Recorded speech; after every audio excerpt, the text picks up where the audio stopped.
It was once legal to rape African women and children because they did not have the right to dignity of their European oppressors. It was once legal to take our land and our minerals because, according to the law of the white man, we were not civilized enough to control our own land and our own wealth. In South Africa, our freedom, our oppression, our resistance, all had law at the center of it. Under apartheid, it was legal to restrict the movement of Africans to labor reserves called townships and to teach us inferior education so that we could only be servants of white masters.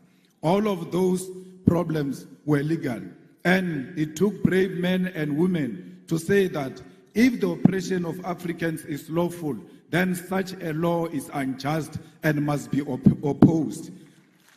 Today, as our continent is troubled by corruption, leaders who utilize state machinery to sustain their rule at the expense of the poor and the African lives in abject poverty, a question we all ought to ask ourselves is whether the time for the legal profession and the activists to once again stand up for what is right. We must all ask ourselves whether the time has not once again arrived for liberation to be achieved against the sale of our nation to recolonization, and whether this fight must not begin by reimagining our laws for the better. We must therefore reach into this deep history of resistance and solidarity which is shared by our two nations in order to achieve the goal of restoring the humanity of Africa and her people. My brothers and sisters, the humanity of Africa is at the center of what the EFF stands for. We are an organization that was formed in 2013 purely out of the demands of the people of South Africa who wanted an alternative to the former liberation movement to achieve economic freedom in our lifetime. We are an organization which is born out of the blood of slain mine workers in an area known as Marikana, where 34 miners were shot down execution style, and the 13th anniversary of their execution was this month on the 16th of August 2025. Yet the families have not seen any justice. No one has answered for this grave injustice. It is out of this deep pain and disregard for African life that the domestic workers, miners, gardeners, petrol attendants, street dwellers, university students, professionals, and ordinary people of South Africa demanded that we form the economic freedom fighters. We were formed to complete the liberation struggle, which was faced by compromise, betrayal, and corruption of the mission for the return of the land and wealth of South Africa to the hands of the people. As a result, we base our struggle on these lived realities, and we are guided by a scientific ideological outlook of Marxism, Leninism, and the teachings of Frantz Fanon. Fanon, in the context of Africa, becomes most important as we face with a continent that is becoming more and more dependent on the former colonial master, and our liberation movement abandoned the struggle which led to the formation in favor of life of opulence while the people suffer. We are Marxist because we believe in the inherent need of an alternative economic system to capitalism, and we use the science of dialectics to wage our struggle for liberation. We are Leninist because we believe in the need for a vanguard party of the people to lead the struggle, one which believes in internal democracy and the waging of struggle in parliament, the judiciary, and at the grassroots level. We are anti-capitalist, anti-imperialist, anti-racist, anti-sexist organization which believes in democracy and socialism as a means of uplifting ordinary masses of our people.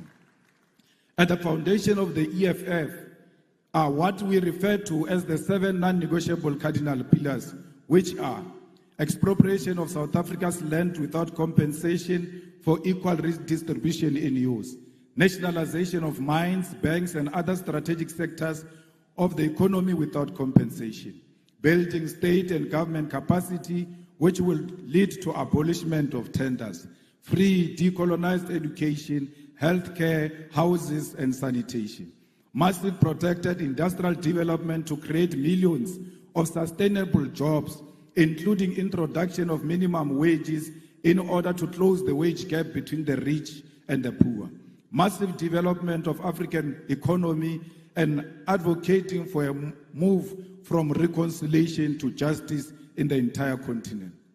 Open, accountable, corrupt-free government and society without fear of victimization by state agencies.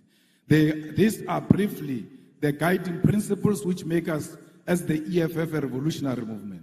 Compatriots, the need to do away with injustice of the past demand that we create laws for the future, because independence does not automatically mean that infrastructure of our legal system itself becomes independent. Our duty as lawmakers, as practitioners post-independence, demands of us to scrutinize existing laws and where necessary make amendments or even introduce new laws to liberate our people from the parasitic oppression that they are exposed to. The EFF, which has been in Parliament of South Africa since 2014, is engaged in this practice, and we have been able to implement our vision, mission, and identity into our approach to governance and lawmaking. A few examples of how we have interpreted what needs to change at the level of governance and legislation in South Africa to enhance the cause for liberation is the introductions of the bills that we have put before Parliament. The nationalization of the Reserve Bank Bill, which seeks to place full control of South Africa's Reserve Bank, particularly monetary policy, in the hands of the state.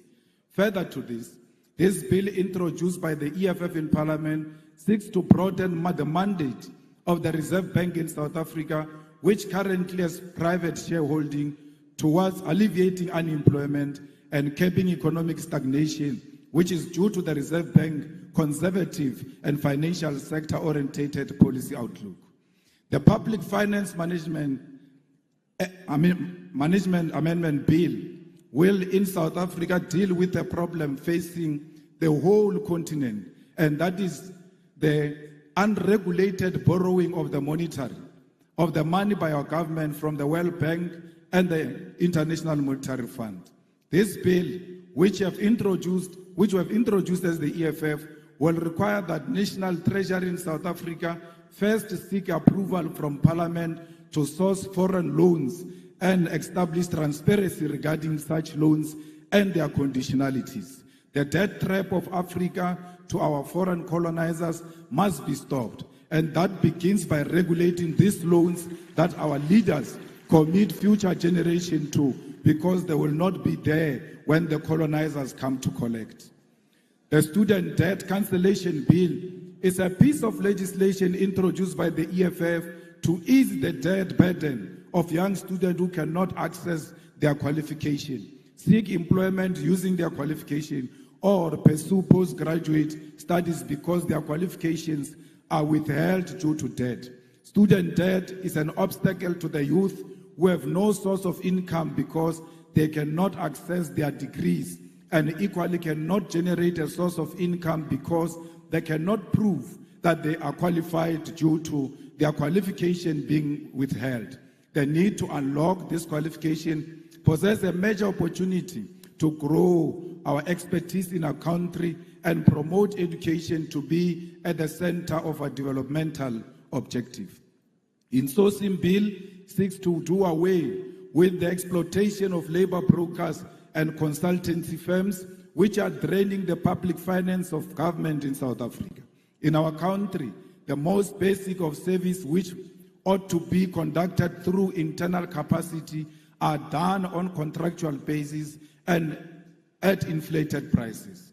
The policy of outsourcing is at the center of corruption as politicians establish companies to provide services such as cleaning, security services, accounting services, maintenance services, and many more to government at a ridiculous rate. How can you issue a tender to buy toilet paper? How come Director General doesn't know where the toilet papers are being sold? and go and buy the toilet papers himself instead of issuing out a tender that is unnecessary.